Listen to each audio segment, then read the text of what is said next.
This is my acquisition of word and sentence structure presentation by Amber Stearns, EDAD 333, Linguistics for Educators class.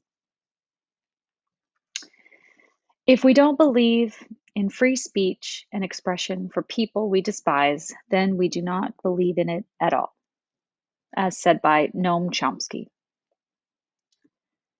First, we begin with a knowledge of word formation.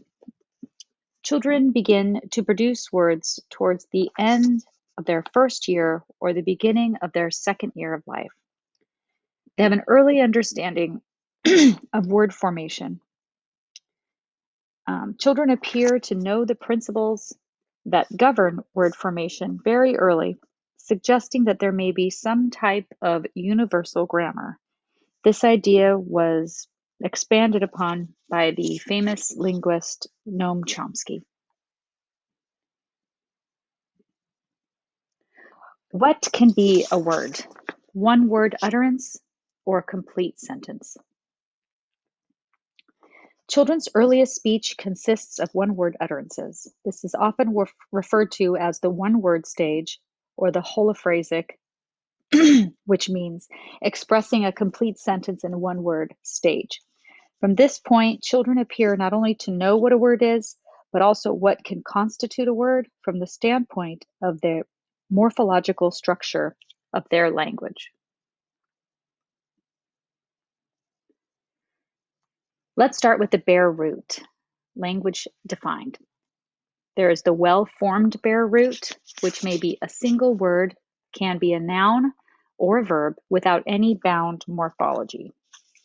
Then there is the not well-formed bare root, which is a complex set of inflections that are present and obligatory.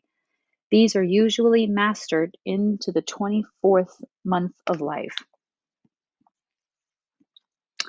Bare root languages that are well-formed. Two examples of languages with well-formed bare roots are English and Vietnamese. Some examples of bare root words in English are bottle, water, go, want, and eat. These can develop into 2- and 3-word utterances in later months. There are many examples of bare root words in Vietnamese. These can develop into 2- and 3-word utterances. Some examples of languages with not well-formed bare roots are Turkish, Italian, and Hebrew. In Turkish, children acquire a simple verb form they hear frequently in speech that is directed towards them. Turkish is a highly inflected language in which the noun takes one particular form and the verb takes another form. In Italian, verbs are inflected for a person and a number, as well as a tense and an aspect. Whereas in Hebrew, Hebrew is a highly inflected with unpronounceable triliteral root verbs. The acquisition of signs. Sign language is used by the deaf throughout the world, and there are similar constraints on word formation similar to those of spoken languages. The morphemes consist of specific gestures or combinations of gestures performed in space. Children use the same word structure principles as they do when acquiring spoken language. Morpheme attachment, leveled ordering model. There are 3 levels in the leveled ordering model. Level 1 consists of unproductive derivational or inflectional affixes. It also consists of semantically irregular derivational or inflectional affixes. In level 2, there are productive regular derivational affixes and semantically regular derivational affixes. In level 3, we see regular inflectional affixes and various outputs.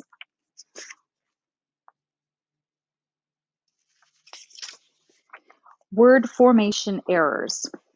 Children's production of morphologically complex forms is not error-free.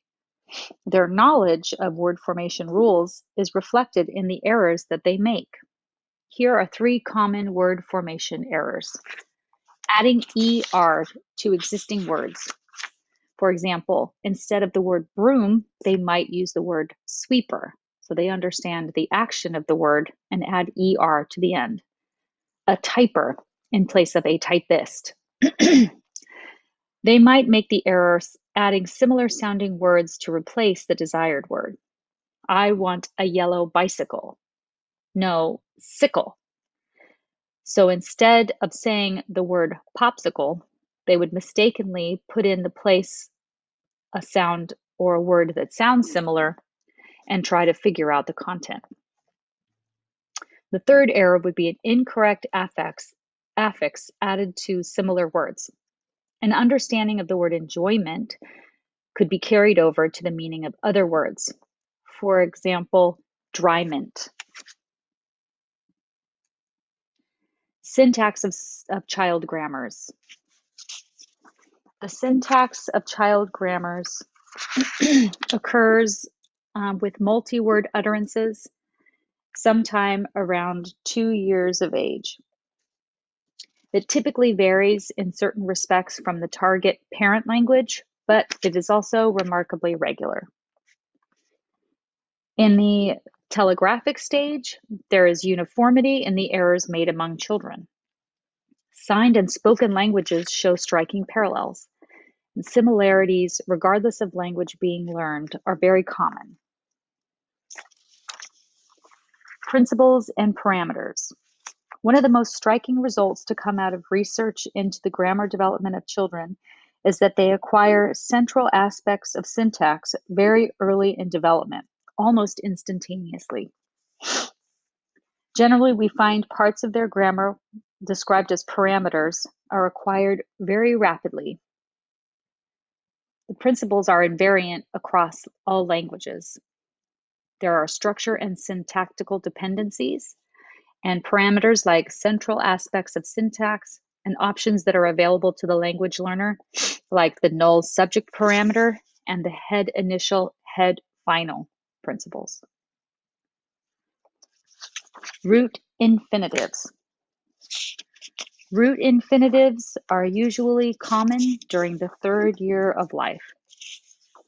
Infinitives used as the root or the main clause.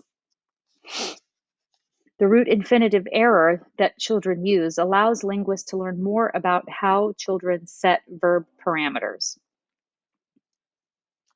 These errors are in fact what gives the linguist information about how we learn and how we develop. They tend to occur more often on null subjects. Clause structure and functional categories. Young children frequently drop functional elements from their utterances. During telegraphic speech, because of its similarity to the language an adult might use when sending a telegram, there are various function words that are omitted. In pre-functional grammar, we have telegraphic speech, which is subject to the maturation hypotheses. The small clause hypothesis is in early childhood, where sentences are structurally equivalent to adult small clauses. The metrical hypothesis is a phonological filter which allows certain stress patterns to take precedence in childhood speech development. Syntactic dependencies. Syntactic dependencies are one word stage means that from this point forward, children have an understanding of the morphology of language. There have been a number of studies which investigate whether children obey the words of agreement, particularly subject-verb agreement, and now there is a wide range of cross-linguist evidence pointing towards the same conclusion. Children acquire agreement rules at a strikingly early age.